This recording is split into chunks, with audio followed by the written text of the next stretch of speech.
the Roman centurion remains one of the most recognized figures in military history, yet his daily reality was far removed from Hollywood legend. These were soldiers who spent nearly 2 decades in the legions before earning command. Stationed along Rome's frontiers, they formed the backbone of the empire. This is what one ordinary day looked like for a Roman centurion.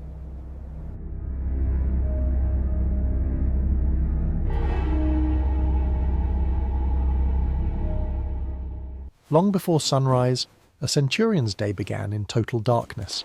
Unlike common soldiers packed 8 to a room, centurions held one rare privilege their rank afforded: private quarters within the barracks block. Privacy, however, came bundled with heavy responsibility. Dressing followed a strict and deliberate routine. First came the subormalis, a thick padded garment designed to cushion the considerable weight of armour throughout long days. Over this went the lorica segmentata, the iconic banded iron plates of the imperial legions. Each piece required correct fastening to avoid discomfort or gaps. The centurion's equipment clearly marked his status. His sword hung on the left hip rather than the right, opposite from ordinary soldiers. His vine staff served as both symbol and tool of authority, used freely to discipline any soldier who failed to meet standards. Before dawn fully broke, inspections began. The centurion entered each 8-man barrack room personally, rousing soldiers from their sleep. Men scrambled frantically from wooden bunks, pulling on tunics and reaching for gear stored beneath their beds. Equipment checks were methodical and completely unforgiving. Every gladius was examined carefully for sharpness and signs of rust. Armour fittings were tested by hand, buckles tugged firmly, straps pulled tight. Javelins received equal scrutiny. The centurion tested each iron head and sighted down shafts for straightness. Poorly maintained weapons endangered entire formations. Nothing escaped his careful notice. Discipline in the Roman legions was harsh by modern standards. The centurion's vine staff was not merely symbolic. Soldiers who moved too slowly, dressed improperly, or failed any inspection faced immediate physical correction. This was accepted practice throughout the army, and centurions were expected to enforce standards without hesitation or sentiment.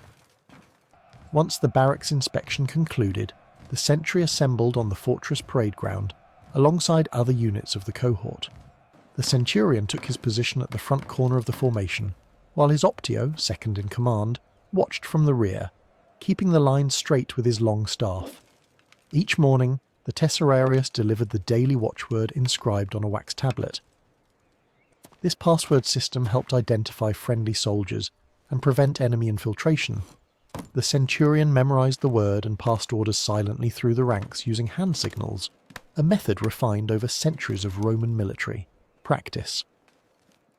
Senior officers reviewed each formation personally. The pilus prior, the highest-ranking centurion of the cohort, walked the line inspecting every sentry before training commenced.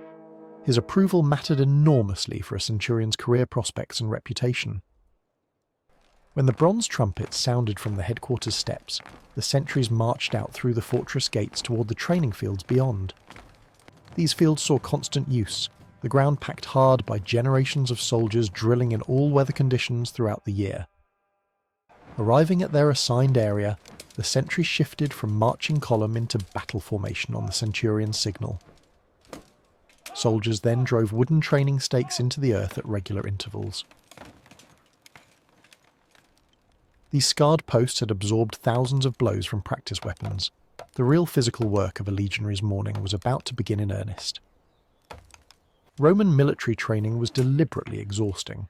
Soldiers drilled with wooden swords and shields weighted heavier than their actual equipment.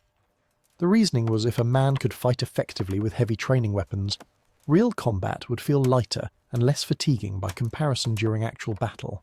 The centurion's role during training combined instruction with enforcement. He demonstrated proper technique personally when needed, showing the short economical thrust that made the gladius so deadly. Roman swordsmanship emphasized stabbing over slashing. Wounds from thrusts penetrated deeper and killed more reliably than cuts in the chaos of combat. Paired sparring allowed soldiers to practice against live opponents. The centurion watched constantly for mistakes, correcting poor footwork or sloppy shield positioning with swift blows from his vine staff. Pain was considered an effective teacher in the military system. The testudo formation required exceptional coordination. Soldiers locked shields together overhead and on all sides, creating an armoured shell capable of deflecting arrows and stones during sieges or advances under missile fire.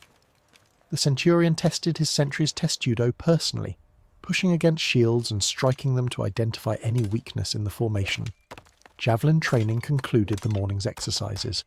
The pilum was designed to bend upon impact, preventing enemies from throwing it back. Soldiers practiced accuracy and timing, releasing volleys on command. The ability to deliver coordinated javelin fire before closing to sword range gave Roman infantry a significant tactical advantage in warfare. By midday, training concluded and the sentry returned through the fortress gates. Soldiers dispersed to their barracks for rest and the main meal of the day, while the Centurion retired to his own quarters for a brief respite before afternoon duties began. A Centurion's responsibilities extended beyond combat leadership. He managed every aspect of his 80 men's military lives, from duty assignments to supply requisitions to financial accounts.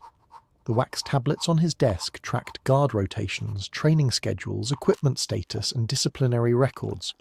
Paperwork consumed hours of time daily. The midday meal offered only brief respite. Centurions typically ate simple fare similar to their men: bread, cheese, olives, dried fruit, and posca, the sour wine vinegar drink soldiers consumed throughout the empire. Unlike banquets of wealthy Romans, military meals emphasized practicality and speed. Afternoon brought administrative duties at the Principia, the fortress headquarters. This stone complex housed the legion's administrative heart. Clerks maintaining records, officers planning operations, and the sacred shrine protecting the eagle standards. Every centurion reported here regularly to file documents and coordinate with. Military bureaucracy. The cornicularia served as chief administrative clerk, managing the flow of paperwork. Supply requisitions required careful documentation: grain rations, leather for repairs, iron for weapons. A centurion signed official documents by pressing his seal ring into hot wax, creating binding authorization recognized throughout the military system. Pay distribution represented one of the centurion's most important duties. Soldiers received wages 3 times yearly, but money rarely reached them intact. Mandatory deductions covered food, equipment replacement, burial club contributions, and savings held by the unit. The centurion calculated and recorded every deduction meticulously. Soldiers who disagreed with charges could protest, but the centurion's records typically prevailed. Managing money created tensions, and disputes over deductions tested a centurion's authority and fairness regularly. Disputes over pay tested a centurion's judgment constantly. Soldiers who felt cheated could appeal, but few challenges succeeded against the centurion's records. When tensions between soldiers threatened to erupt into violence, swift intervention was essential. A centurion who could not maintain order among his own men would not remain in command for long. With pay distribution complete, the centurion's final duty of the day awaited: inspecting the guard posts along the fortress walls. Security was paramount on the frontier.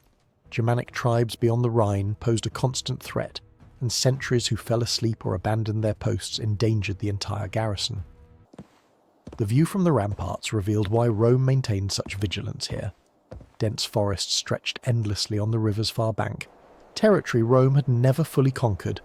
Smoke rising from distant clearings marked barbarian settlements. Every man standing watch on these walls understood that peace along the frontier was temporary and conditional. Guard inspection followed strict protocol. The centurion verified that each sentry knew the daily watchword, checked their equipment and alertness, and recorded his findings on a wax tablet. Artillery positions received equal attention. The ballista crews maintaining the bolt throwers along the walls needed to be ready for action at any moment. As darkness fell, the centurion returned to his quarters to complete the day's final task: writing his report. Every detail required documentation: training conducted, equipment status, disciplinary actions, guard inspections completed. These reports flowed upward through the chain of command, creating the paper trail that kept Rome's military machine accountable. Only then could he remove his armour, set aside his vine staff, and rest. Tomorrow would bring the same duties again, repeated endlessly along the Empire's edge.